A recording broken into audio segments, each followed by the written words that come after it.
ಆಕಾಶವಾಣಿ ಹಾಸನ. ಹಾಸನಾಂಬ ವೈಭವ.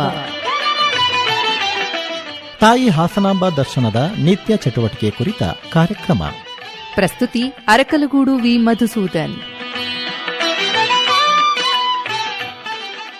ಹಾಸನಾಂಬ ಉತ್ಸವದ ನಿತ್ಯ ಚಟುವಟಿಕೆಗಳ ಕುರಿತು ಮಾಹಿತಿ ಮಾಡಿಕೊಡುತ್ತಿದ್ದಾರೆ ತಾಯಿ ಹಾಸನಾಂಬ ಜಾತ್ರಾ ಮಹೋತ್ಸವದ ಮಾಧ್ಯಮ ಸಲಹೆಗಾರರು ಹಾಗೂ ಸಹಾಯಕ ಕೃಷಿ ನಿರ್ದೇಶಕರಾದ ಡಾ ಯುಎಂ ಪ್ರಕಾಶ್ ಕುಮಾರ್. ಆತ್ಮೀಯ ಕೇಳುಗರೆ, ತಮ್ಮೆಲ್ಲರಿಗೂ ನಮಸ್ಕಾರ. ಹಾಸನಾಂಬ ವೈಭವ ಈ ಒಂದು ವಿಶೇಷ ಸಂಚಿಕೆಗೆ ತಮ್ಮೆಲ್ಲರಿಗೂ ಕೂಡ ಸ್ವಾಗತ. ಈಗಾಗಲೇ ಹಾಸನಾಂಬ ದೇವಿಯ ದೇವಾಲಯದ ಬಾಗಿಲನ್ನು ತೆರೆದು 10 ದಿವಸಗಳು ಆಯಿತು. ಸಾರ್ವಜನಿಕರಿಗೆ ದರ್ಶನವನ್ನ ನೀಡಲಿಕ್ಕೆ 9 ದಿವಸಗಳು ಉರುಳಿದೆ. ಇನ್ನು ಕೆಲವೇ ದಿವಸಗಳು ಉಳಿದಿದೆ. ದರ್ಶನದ ವ್ಯವಸ್ಥೆ ಸುಗಮವಾಗಿ ನಡೀತಾ ಇದೆ. ಈ ಒಂದು ಸಂದರ್ಭದಲ್ಲಿ ದರ್ಶನ ಹೇಗೆ ಆಗ್ತಾ ಇದೆ, ದರ್ಶನದ ಸಂದರ್ಭದಲ್ಲಿ ಏನೆಲ್ಲ ಚಟುವಟಿಕೆಗಳು ನಡೀತಾ ಇದ್ದಾವೆ, ದರ್ಶನದ ವ್ಯವಸ್ಥೆಯನ್ನ ಹೇಗೆ ಮಾಡಲಾಗಿದೆ ಅನ್ನುವಂತಹ ಆವತ್ತಿನ ವಿವರಗಳನ್ನ ಆವತ್ತೇ ನಾವು ಇದುವರೆಗೂ ಕೂಡ ನೀಡ್ತಾ ಬಂದಿದ್ದೇವೆ. ನಿನ್ನೆ ಅಂತ ಅಂದ್ರೆ ಶುಕ್ರವಾರ, ನಿನ್ನೆಯಿಂದ ಒಂದಷ್ಟು ಜನಸಂದಣಿ ಹೆಚ್ಚಳವಾಗಿದೆ. ಗುರುವಾರ ಸಂಜೆಯಿಂದಲೇ ಈ ಜನಸಂದಣಿ ಹೆಚ್ಚಳವಾಗಿದೆ. ನಿನ್ನೆ ಅಂತೂ ಅತ್ಯಧಿಕ ಸಂಖ್ಯೆಯಲ್ಲಿ ಭಕ್ತಾದಿಗಳು ಭೇಟಿಯನ್ನ ನೀಡಿ ದರ್ಶನವನ್ನ ಪಡೆದಿದ್ದಾರೆ. ಇದೆಲ್ಲವನ್ನು ಜಿಲ್ಲಾಡಳಿತಕ್ಕೆ ಹೇಗೆ ನಿಭಾಯಿಸಲಿಕ್ಕೆ ಸಾಧ್ಯ ಆಯಿತು? ಮತ್ತೆ ಇವತ್ತು ಕೂಡ ರಜೆ ಇದೆ, ನಾಳೆ ರಜೆ ಇರುತ್ತೆ, ಸೋಮವಾರವೂ ರಜೆ ಇರುತ್ತೆ. ಈ ಒಂದು ಸಂದರ್ಭದಲ್ಲಿ ಇನ್ನೂ ಜನಸಂದಣಿ ಅನ್ನುವಂಥದ್ದು ಹೆಚ್ಚಳವಾಗತಕ್ಕಂತಹ ಸಾಧ್ಯತೆ ಇರುತ್ತೆ. ಇದಕ್ಕೆಲ್ಲ ವಿಶೇಷವಾಗಿ ಏನೆಲ್ಲ ವ್ಯವಸ್ಥೆಯನ್ನ ಮಾಡಿಕೊಂಡಿದ್ದಾರೆ ಮತ್ತು ಇಂದು ಹಾಗೂ ನಾಳೆ ದೇವಾಲಯದ ದರ್ಶನಕ್ಕೆ ಯಾವ ಸಮಯವನ್ನ ನಿಗದಿಯನ್ನ ಮಾಡಲಾಗಿದೆ ಅನ್ನುವಂಥ ವಿಚಾರಗಳನ್ನ ನಾವು ಪ್ರಸ್ತಾಪವನ್ನ ಮಾಡ್ತೇವೆ. ಹೆಚ್ಚಿನ ಮಾಹಿತಿಯನ್ನ ಮಾಡಿಕೊಡ್ತಾ ಇದ್ದಾರೆ ಡಾಕ್ಟರ್ ಯುಎಂ ಪ್ರಕಾಶ್ ಕುಮಾರ್ ಅವರು. ಸರ್, ತಮಗೆ ನಮಸ್ಕಾರ, ಕಾರ್ಯಕ್ರಮಕ್ಕೆ ಸ್ವಾಗತ. ನಮಸ್ಕಾರ ಸರ್. ಬಹಳ ಮುಖ್ಯವಾಗಿ ದರ್ಶನದ ಸಮಯದ ಅವಧಿ, ಯಾಕೆ ಅಂತ ಅಂದ್ರೆ ಈಗ ನಿನ್ನೆಯಿಂದ ಒಂದಷ್ಟು ಬದಲಾವಣೆಯನ್ನ ಮಾಡಲಾಗಿದೆ. ಶುಕ್ರವಾರ ಸ್ವಲ್ಪ ಬದಲಾವಣೆಯನ್ನ ಮಾಡಲಾಗಿತ್ತು. ಶನಿವಾರವಾಗಿರುವಂತಹ ಇವತ್ತು ಮತ್ತೆ ನಾಳೆ ದರ್ಶನಕ್ಕೆ ಯಾವ ಒಂದು ಸಮಯವನ್ನ ನಿಗದಿ ಮಾಡಲಾಗಿದೆ? ಬಹಳ ಮುಖ್ಯ. ನಾವು ನಿನ್ನೆಯಿಂದ ಅಂದ್ರೆ ಶುಕ್ರವಾರ 17/10/2025ರಿಂದ ನಿರೀಕ್ಷಿತವಾಗಿ ಭಕ್ತಾದಿಗಳ ಸಂಖ್ಯೆ ಸಾಗರೋಪಾದಿಯಲ್ಲಿ ಹಾಸನಕ್ಕೆ ಹರಿದು ಬರ್ತಾ ಇದೆ ಅಂತಕ್ಕಂಥದ್ದನ್ನ ಮಾನ್ಯ ಜಿಲ್ಲಾ ಉಸ್ತುವಾರಿ ಸಚಿವರು ಹಾಗೂ ಮಾನ್ಯ ಜಿಲ್ಲಾಡಳಿತ ಪರವಾಗಿ ಜಿಲ್ಲಾಧಿಕಾರಿಗಳು ಪದೇ ಪದೇ ವಿಶೇಷ ಪ್ರಕಟಣೆಗಳನ್ನ ಹೊರಡಿಸ್ತಾ ಇದ್ದಾರೆ. ಆದಾಗ್ಯೂ ಶುಕ್ರವಾರ ಒಂದು ಸೌಭಾಗ್ಯ ಅಂತಕ್ಕಂಥ ಬೇರೆ ಬೇರೆ ಧಾರ್ಮಿಕ ಪರಿಕಲ್ಪನೆಯಲ್ಲಿ ಹೆಚ್ಚಿನ ಜನದಟ್ಟಣೆ ಬಂದಿತ್ತು ಭಕ್ತಾದಿಗಳದ್ದು. ಅದರಲ್ಲೂ ಗುರುವಾರ 16ನೇ ತಾರೀಕು ಮತ್ತೆ 18ನೇ ತಾರೀಕು ಆಮೇಲೆ 21ನೇ ತಾರೀಕು ಒಂದು ವಿಶೇಷ ವಿಧಿವಿಧಾನಗಳ ಪೂರೈಕೆಗೆ, ಧಾರ್ಮಿಕ ಕಾರ್ಯಕ್ರಮಗಳ ಪೂರೈಕೆಗೆ ಈ ಒಂದು ರಾತ್ರಿ 10 ಗಂಟೆಯಿಂದ ಮುಂದಿನ ಮುಂಜಾನೆ 5 ಗಂಟೆ ತನಕ ದೇವಾಲಯದ ಬಾಗಿಲನ್ನ ಮುಚ್ಚಿ ಒಂದು ದೇವಿಯ ಅಲಂಕಾರ ಬದಲಾವಣೆ ಮತ್ತು ನೈವೇದ್ಯ ಕ್ರಮವಾಗಿ ಮುಚ್ಚಲ್ಪಟ್ಟಿದ್ದರಿಂದ ಮುಂದಿನ ದಿನಕ್ಕೆ ಅದರದ್ದು ಎಫೆಕ್ಟ್ ತಗಲಿತ್ತು. ಆ ಪ್ರಯುಕ್ತ ನಿನ್ನೆ ಸರಿಸುಮಾರು ದಾಖಲೆ ಪ್ರಮಾಣದಲ್ಲಿ ಶುಕ್ರವಾರ ಬೆಳಗ್ಗೆಯಿಂದ ಇವತ್ತು ಶನಿವಾರ ಬೆಳಗ್ಗೆ ತನಕ 4.5 ಲಕ್ಷ ತನಕನೂ ಕೂಡ ಭಕ್ತಾದಿಗಳ ಸಂಖ್ಯೆ ಹರಿದು ಬಂದಿದೆ. ದೊಡ್ಡ ಜನಸಂದಣಿ. ಅದಾಗ್ಲೇ ಗುರುವಾರಕ್ಕೇನೆ ಒಂದು 2.58 ಲಕ್ಷ ಹರಿದು ಬಂದಿತ್ತು. ಅದಾಗ್ಲೇನೆ 13.89 ಲಕ್ಷ ಅಂದ್ರೆ 13,89,000 16ಕ್ಕೆ ಬಂದಿತ್ತು. 16ನೇ ತಾರೀಕಿಗೆ 13,89,000 ಭಕ್ತಾದಿಗಳ ಸಂಖ್ಯೆ ಹರಿದು ಬಂದಿತ್ತು. ಇದು ಯಥಾರೀತಿ ತಾವೀಗಾಗಲೇ ಪ್ರಸ್ತಾಪ ಮಾಡಿದ ಹಾಗೆ ಶುಕ್ರವಾರ ಶನಿವಾರ ಮುಂದಿನ ದಿನಗಳಲ್ಲೂ ಕೂಡ ಈ ಅಂತಿಮ ದಿನಗಳಲ್ಲೂ ಕೂಡ ಹೆಚ್ಚು ಭಕ್ತಾದಿಗಳು ಜಿಲ್ಲೆಗೆ ಆಗಮಿಸತಕ್ಕಂತ ಒಂದು ನಿರೀಕ್ಷೆ ಇದೆ. ಇದು ನಿರೀಕ್ಷೆನೂ ಕೂಡ ಇದಾಗಲೇ ಆಗಿತ್ತು. ಈ ಒಂದು ನಿಟ್ಟಿನಲ್ಲಿ ಈಗಾಗಲೇ ಜಿಲ್ಲಾಡಳಿತದಿಂದ ವಿಶೇಷ ಪ್ರಕಟಣೆಗಳನ್ನ ವಹಿಸಿ ಮತ್ತೆ ಸಮಯ, ಅದರಲ್ಲೂ ಕೂಡ ಈಗ ದರ್ಶನಕ್ಕೆ ಸಮಯ ಒಂದಿಷ್ಟು ಹೆಚ್ಚು ತಗೊಳ್ತಾ ಇದೆ ಅಂತಕ್ಕಂಥ ಉದ್ದೇಶವನ್ನ ಭಕ್ತಾದಿಗಳು ಮಾನಸಿಕವಾಗಿ ತಯಾರಾಗಿ ಬನ್ನಿ ಅಂತಕ್ಕಂಥ ಒಂದು ಕರೆಗಳನ್ನ ನಾನಾ ರೀತಿಯಲ್ಲಿ ಈಗ ಭಕ್ತಾದಿಗಳಿಗೆ ತಿಳಿಸ್ತಕ್ಕಂಥದನ್ನ ಜಿಲ್ಲಾಡಳಿತ ಮತ್ತು ಜಿಲ್ಲಾ ಉಸ್ತುವಾರಿ ಸಚಿವರು ಮಾಡಿದ್ದಾರೆ. ಈ ನಿಟ್ಟಿನಲ್ಲಿ ಅತಿ ಹೆಚ್ಚಿನ ಸಂಖ್ಯೆ, ಒಂದು ದಾಖಲೆ ಪ್ರಮಾಣದಲ್ಲಿ ಜನಸಾಗರ ಭಕ್ತಾದಿಗಳದ್ದು ಹರಿದು ಬರ್ತಾ ಇರೋದ್ರಿಂದ ಈ ನಿಟ್ಟಿನಲ್ಲಿ ಸಾಕಷ್ಟು ಕ್ರಮಗಳಾಗಿದೆ. ಇದರ ಮ್ಯಾನೇಜ್ಮೆಂಟ್ಗೆ ಸಂಬಂಧಪಟ್ಟಂತೆ ಅಗತ್ಯ ತುರ್ತು ವ್ಯವಸ್ಥೆಗಳಿಗೆ ಹೆಚ್ಚು ಒತ್ತು ಕೊಡಲಾಗಿದೆ. ಮತ್ತೆ ಎಲ್ಲೆಲ್ಲಿ ಜನದಟ್ಟಣೆ ಆಗಿದೆ ಅಲ್ಲಲ್ಲಿ ಎಲ್ಲರೂ ಕೂಡ CCTVಯ ಕಣ್ಗಾವಲಿನಲ್ಲಿರ್ತಾರೆ. ಅದರಲ್ಲೂ ಕೂಡ ಆರ್ಟಿಫಿಷಿಯಲ್ ಇಂಟೆಲಿಜೆನ್ಸ್ ಇರತಕ್ಕಂಥ CC ಕ್ಯಾಮೆರಾಗಳನ್ನ ಸುಮಾರು 120 ಸಂಖ್ಯೆಗಳಲ್ಲಿ ಅಳವಡಿಸಲಾಗಿದೆ. ಮತ್ತು ಕಂಟ್ರೋಲ್ ರೂಮ್ಗಳಲ್ಲಿ ಆ ಜನರ ಒಂದು ಹಾವಭಾವ ವ್ಯತ್ಯಯಗಳನ್ನ ಗಮನಿಸೋದಕ್ಕೆ ಮತ್ತೆ ಯಾವುದೇ ರೀತಿ ತುರ್ತು ಪರಿಸ್ಥಿತಿ ಅವಘಡಗಳು ಸಂಭವಿಸಿದ ರೀತಿಯಲ್ಲಿ 20 ಟಿವಿ ಬಿಗ್ ಸ್ಕ್ರೀನ್ ಇರತಕ್ಕಂಥ ಮಾನಿಟರಿಂಗ್ ಸಿಸ್ಟಮ್ ಅನ್ನು ಕೂಡ ಈಗಾಗಲೇ ಒಳಗೊಂಡಿದೆ. ವಾಕಿ ಟಾಕಿಗಳು ಯಾವುದೇ ಸಂದರ್ಭದಲ್ಲಿ ಪೊಲೀಸ್ ವ್ಯವಸ್ಥೆ ಮತ್ತೆ ಬಂದೋಬಸ್ತ್ ವ್ಯವಸ್ಥೆಯಲ್ಲಿ ಮತ್ತೆ ಅಲ್ಲಿ ಜನದಟ್ಟಣೆ ಆಗ್ತಕ್ಕಂಥದ್ದು, ಅಲ್ಲಲ್ಲಿ ಸೇರ್ತಕ್ಕಂಥದ್ದು, ಗುಂಪುಗಾರಿಕೆ ಆಗ್ತಕ್ಕಂಥದ್ದು ಅಥವಾ ಇನ್ಯಾವುದೇ ವ್ಯತ್ಯಯಗಳು, ಯಾವುದೇ ಅವಘಡಗಳು ಚಿಕ್ಕ ಪುಟ್ಟದ್ದು ಈ ತರ ಯಾವುದೂ ಆದರೂ ಕೂಡ ಆ ಸೂಕ್ಷ್ಮತೆಗಳನ್ನ ಮತ್ತೆ ಪರ್ಯಾಯವಾಗಿ ಬಗೆಹರಿಸಬೇಕು ಅಂತಕ್ಕಂಥ ಉದ್ದೇಶವಾಗಿ, ಅದರಲ್ಲೂ ಈ ಸರಿ ಬಹಳ ಮುಖ್ಯವಾಗಿ ಎಲ್ಲದರಲ್ಲೂ ಸುರಕ್ಷತೆ, ಭಕ್ತಾದಿಗಳ ಸುರಕ್ಷತೆನೇ ಪ್ರಥಮ ಆದ್ಯತೆ ಮತ್ತು ಮೂಲಭೂತ ಸೌಕರ್ಯಗಳನ್ನು ಒದಗಿಸ್ತಕ್ಕಂಥದ್ದೇ ಪ್ರಥಮ ಆದ್ಯತೆ.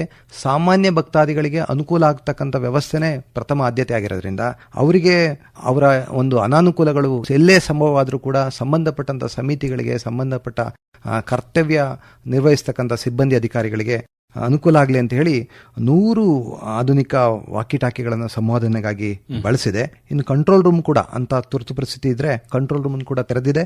ಅದರ ಸಂಖ್ಯೆನೂ ಕೂಡ 8951 ಈ ರೀತಿ ಸಂಖ್ಯೆಗಳಿದೆ.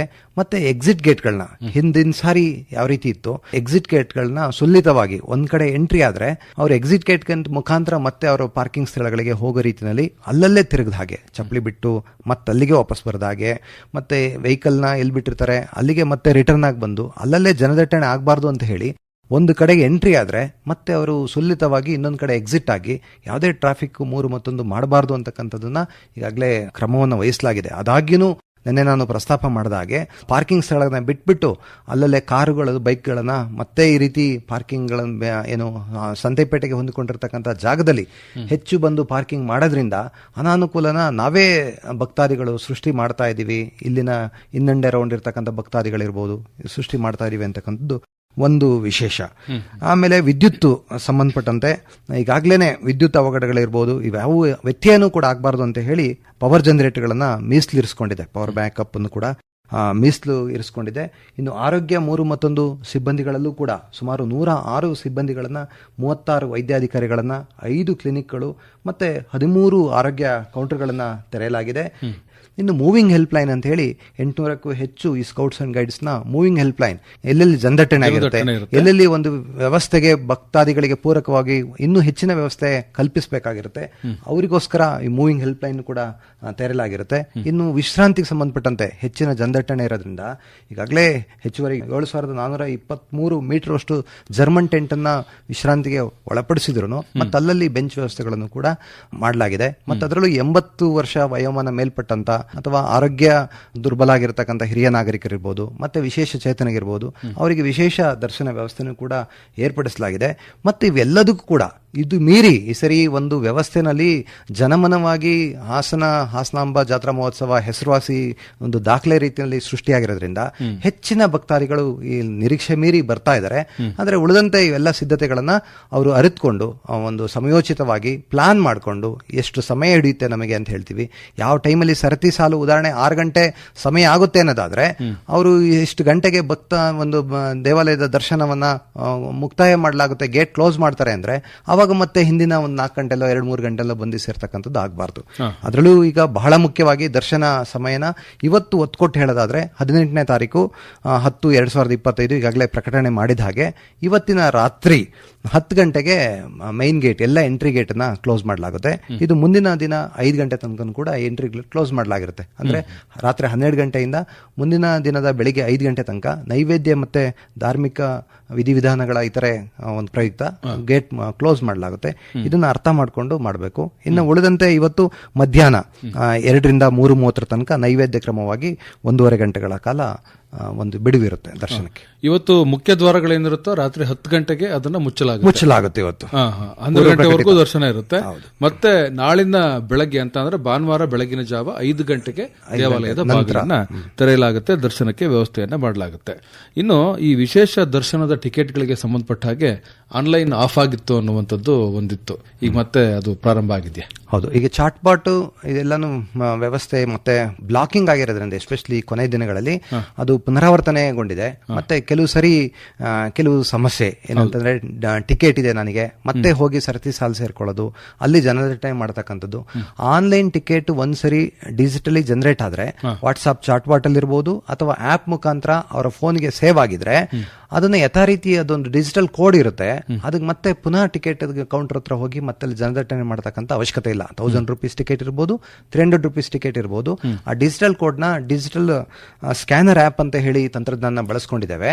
ಅದ್ರ ಮುಖಾಂತರ ಸ್ಕ್ಯಾನಿಂಗ್ ಇಟ್ಟ ತಕ್ಷಣನೇ ಏನು ಒಂಥರ ಆಧಾರ್ ಕಾರ್ಡ್ ನಂಬರ್ ಯಾವ ರೀತಿ ಇರುತ್ತೆ, ಯುನಿಕ್ ನಂಬರ್, ಆ ಯುನಿಕ್ ನಂಬರ್ ಒಂದ್ಸರಿ ಕ್ಯಾನ್ಸಲ್ ಆದ್ಮೇಲೆ ಮತ್ತೆ ಟಿಕೆಟ್ ನ ಪುನರಾವರ್ತನೆ ಮಾಡಿ ಬಳಸ್ಕೊಳ್ಳೋದಕ್ಕೆ ಅವಕಾಶ ಇಲ್ಲ, ಪ್ರಯತ್ನ ಮಾಡತಕ್ಕಂಥ ಅವಶ್ಯಕತೆ ಇಲ್ಲ. ಅದಾಗಿ ಮತ್ತೆ ಗೋಲ್ಡ್ ಕಾರ್ಡ್ ಅಲ್ಲೂ ಕೂಡ ಸಮಯನ ನಿಗದಿ ಮಾಡಿದೆ, ಈ ಸರಿ ಶಿಷ್ಟಾಚಾರನ ಸುಧಾರಣೆ ಮಾಡಿದೆ. ಇದೆಲ್ಲ ಯಾವ ಉದ್ದೇಶಕ್ಕೆ ಅಂತಂದ್ರೆ ಜನಸಾಮಾನ್ಯ ಭಕ್ತಾದಿಗಳಿಗೆ ಹೆಚ್ಚು ಅವಕಾಶ ಆಗ್ಲಿ ಅಂತಕ್ಕಂಥದ್ದು ಮಾಡಿದೆ. ಆ ಸಮಯನೂ ಕೂಡ ಅಲ್ಲಿ ನಿಗದಿ ಮಾಡಿದೆ. ಮತ್ತೆ ಅವರ ಶಿಷ್ಟಾಚಾರ ವಾಹನಗಳು ಕೂಡ ಕ್ರೌಡ್ ಆಗಿ ಅದ್ರ ಮೇಲೆ ಎಫೆಕ್ಟ್ ಆಗಬಾರ್ದು ಅಂತಕ್ಕಂಥ ಉದ್ದೇಶವಾಗಿಯೂ ಕೂಡ ಈ ಎಲ್ಲ ಕ್ರಮಗಳನ್ನ ಕಟ್ಟುನಿಟ್ಟಾಗಿ ಕೈಗೊಂಡು ಪರಿಪಾಲನೆ ಮಾಡಲಾಗ್ತಿದೆ. ಅಲ್ಲೂ ಕೂಡ ಪ್ರತಿ ಒಂದು ಮುಖಗಳನ್ನ, ಉದಾಹರಣೆ ಗೋಲ್ಡ್ ಕಾರ್ಡ್ ಎಂಟ್ರಿನಲ್ಲಿ ಯಾರೆಲ್ಲ ಎಂಟ್ರಿ ಆಗ್ತಾರೆ ಅವ್ರದ್ದು ಛಾಯೆ, ಮುಖ ಛಾಯೆ, ಮತ್ತೆ ಅಲ್ಲೂ ಕೂಡ ಕೋಡ್ ನ ಅಳವಡಿಸಲಾಗಿರುತ್ತೆ. ಎಲ್ಲೂ ಕೂಡ ಮಿಸ್ಯೂಸ್ ಆಗದ ಹಾಗೆ ಒಂದು ವೈಜ್ಞಾನಿಕ ಪರಿಕಲ್ಪನೆಯನ್ನ ಸುಧಾರಣೆ ಮಟ್ಟದಲ್ಲಿ ಈ ಸರಿ ಒಂದು ಐತಿಹಾಸಿಕವಾಗಿ ದಾಖಲೆ ಮಾಡಿದೆ ಅಂತ ಹೇಳ್ಬೋದು. ಇನ್ನು ಹಾಸನಾಂಬ ದರ್ಶನದ ಹಿನ್ನೆಲೆಯಲ್ಲಿ ನಾಳೆ ಬೆಳಗ್ಗೆ ಶ್ವಾನ ಪ್ರದರ್ಶನವನ್ನ ನಗರದ ಸರ್ಕಾರಿ ವಿಜ್ಞಾನ ಕಾಲೇಜಿನ ಆವರಣದಲ್ಲಿ ಆಯೋಜನೆಯನ್ನ ಮಾಡಲಾಗಿದೆ. ಇದರ ಬಗ್ಗೆ ಒಂದಷ್ಟು ಮಾಹಿತಿ ಮಾಡಿಕೊಡಿ. ಇದ್ರ ಬಗ್ಗೆ ಪಶುಪಾಲನೆ ಮತ್ತು ವೈದ್ಯಕೀಯ ಇಲಾಖೆ ಸಹಯೋಗದಲ್ಲಿ ಜಿಲ್ಲಾಡಳಿತ ಬಹಳ ಉತ್ತಮವಾಗಿ ಈ ಒಂದು ಪ್ರದರ್ಶನ ಏರ್ಪಡಿಸ್ತಾ ಇದೆ. ಇದು ಪ್ರಪ್ರಥಮ ಪ್ರದರ್ಶನ. ಡಾಗ್ ಶೋ ಅಂದ ತಕ್ಷಣನೇ ಕುತೂಹಲಕಾರಿ, ಅದರಲ್ಲೂ ಮಕ್ಕಳಿಗೆ ಮನರಂಜನೆ ಮುಟ್ತಕ್ಕಂಥದ್ದು. ಇದು ಸುಮಾರು ಈಗಾಗಲೇ 278ಕ್ಕೂ ಹೆಚ್ಚು 350 ನಿರೀಕ್ಷಿತ ಒಂದು ಡಾಗ್ ಶೋ ಸಂಖ್ಯೆನಲ್ಲಿ ಇದು ನಡೆಯುತ್ತೆ. ಇದು ಸರ್ಕಾರಿ ನೋಂದಣಿಯಾಗಿದೆ. ಸರ್ಕಾರಿ ವಿಜ್ಞಾನ ಕಾಲೇಜು ಆವರಣ ಈಗೇನು ವಸ್ತು ಪ್ರದರ್ಶನ ನಡೀತಾ ಇದೆ, ಅಲ್ಲೇನೆ ಈ ಡಾಗ್ ಶೋ ಪ್ರದರ್ಶನ ನಾಳೆ ಬೆಳಿಗ್ಗೆ 11 ಗಂಟೆಯಿಂದ ಪ್ರಾರಂಭವಾಗಿ ಸಂಜೆ 4 ಗಂಟೆಗೆ ನಡೆಯುತ್ತೆ. ಇಲ್ಲಿ ವಿಶೇಷ ಸೂಚನೆ ಅಂತಂದ್ರೆ, ಯಾರೆಲ್ಲ ಡಾಗ್ ಶೋಗೆ ಅವರ ಶ್ವಾನ ಮಾಲೀಕರು ಬರ್ತಾರೆ, ಅವರು ಆ ಒಂದು ಶ್ವಾನಗಳಿಗೆ ಚಿಕಿತ್ಸೆಯನ್ನ ಒಳಪಡಿಸಿಕೊಂಡು, ಏನು ಚುಚ್ಚುಮದ್ದು ಅಂತ ಏನ್ ಕರಿತೀವಿ, ವ್ಯಾಕ್ಸಿನೇಟೆಡ್ ಡಾಗ್ಸ್ ಅನ್ನ ಲಸಿಕೆನ ಬಳಸಿಕೊಂಡು ಅದನ್ನ ತರಬೇಕು ಅಂತಕ್ಕಂಥದ್ದಿದೆ. ಮತ್ತು ಈ ಸಂದರ್ಭದಲ್ಲಿ ಅತ್ಯಂತ ಹೆಚ್ಚಿನ ಸಂಖ್ಯೆಯಲ್ಲಿ ಜಿಲ್ಲೆಯ ನಾಗರಿಕರು, ಜನಸಾಮಾನ್ಯರು, ವಸ್ತು ಪ್ರದರ್ಶನ ವೀಕ್ಷಕರು, ಭಕ್ತಾದಿಗಳು ಎಲ್ಲರೂ ಬಂದು ಈ ಒಂದು ಶ್ವಾನ ಪ್ರದರ್ಶನ ಯಶಸ್ವಿಯಾಗಿ ವೀಕ್ಷಣೆ ಮುಖಾಂತರ ಯಶಸ್ಸಿಗೆ ಪಾತ್ರ ಆಗಬೇಕು ಅಂತ ಹೇಳಿ ಈ ಸಂದರ್ಭದಲ್ಲಿ ಜಿಲ್ಲಾಡಳಿತ ವತಿಯಿಂದ ಕೋರ್ಕೊಳ್ತೇವೆ. ಕಡೆಯದಾಗಿ ನಾಳೆ ಅಂತ ಅಂದ್ರೆ ಭಾನುವಾರದ ದಿವಸ ಸಾಮಾನ್ಯವಾಗಿ ಇಷ್ಟು ದಿವಸ ಹೇಗಿರುತ್ತೆ ಹಾಗೆಯೇ ದರ್ಶನ ಇರುತ್ತೆ. ಅಂತ ಅಂದ್ರೆ ಬೆಳಗ್ಗೆ ಮುಂಜಾನೆ 5 ಗಂಟೆಗೆ ಪ್ರಾರಂಭ ಆದ್ರೆ ಮತ್ತೆ ನಾಳೆ ರಾತ್ರಿ 2 ಗಂಟೆಯವರೆಗೂ ಕೂಡ ದರ್ಶನಕ್ಕೆ ಅವಕಾಶವನ್ನ ಮಾಡಲಾಗಿದೆ. ಮಧ್ಯಾಹ್ನ ಮಾತ್ರ ಒಂದಷ್ಟು 2 ಗಂಟೆಯಿಂದ ಅದು ಮಧ್ಯಾಹ್ನ 2ರಿಂದ 3:30 ಹೊರತಾಗಿ ಮತ್ತಿನ್ಯಾವುದು ನಾಳೆ ಬದಲಾವಣೆ ಇರಲ್ಲ. ಗಮನದಲ್ಲಿ ಇಟ್ಕೊಂಡು ನಮ್ಮ ಭಕ್ತಾದಿಗಳು ದರ್ಶನಕ್ಕೆ ಬರಬೇಕು. 19, 20, 25 ಅಂದ್ರೆ ಭಾನುವಾರ ಮತ್ತೆ ಸೋಮವಾರ ಯಾವುದೇ ಬದಲಾವಣೆ ಇರೋದಿಲ್ಲ. ಹಾಸನಾಂಬ ದೇವಿಯ ದರ್ಶನಕ್ಕೆ ಸಂಬಂಧಪಟ್ಟ ಹಾಗೆ ಸಮಗ್ರವಾದಂತಹ ಮಾಹಿತಿಯನ್ನ ಇದುವರೆಗೆ ತಾವು ಮಾಡಿಕೊಟ್ರಿ. ತಮಗೆ ಧನ್ಯವಾದಗಳು. ನಮಸ್ಕಾರ. ನಮಸ್ಕಾರ. ಹಾಸನಾಂಬ ಉತ್ಸವದ ನಿತ್ಯ ಚಟುವಟಿಕೆಗಳ ಕುರಿತು ಮಾಹಿತಿ ಮಾಡಿಕೊಟ್ಟವರು ತಾಯಿ ಹಾಸನಾಂಬ ಜಾತ್ರಾ ಮಹೋತ್ಸವದ ಮಾಧ್ಯಮ ಸಲಹೆಗಾರರು ಹಾಗೂ ಸಹಾಯಕ ಕೃಷಿ ನಿರ್ದೇಶಕರಾದ ಡಾಕ್ಟರ್ ಯುಎಂ ಪ್ರಕಾಶ್ ಕುಮಾರ್. ಹಾಸನಾಂಬ ವೈಭವ. ತಾಯಿ ಹಾಸನಾಂಬ ದರ್ಶನದ ನಿತ್ಯ ಚಟುವಟಿಕೆಗಳ ಕುರಿತ ಕಾರ್ಯಕ್ರಮ ಇದುವರೆಗೂ ಮೂಡಿಬಂತು. ಪ್ರಸ್ತುತಿ ಅರಕಲಗೂಡು ವಿ ಮಧುಸೂದನ್.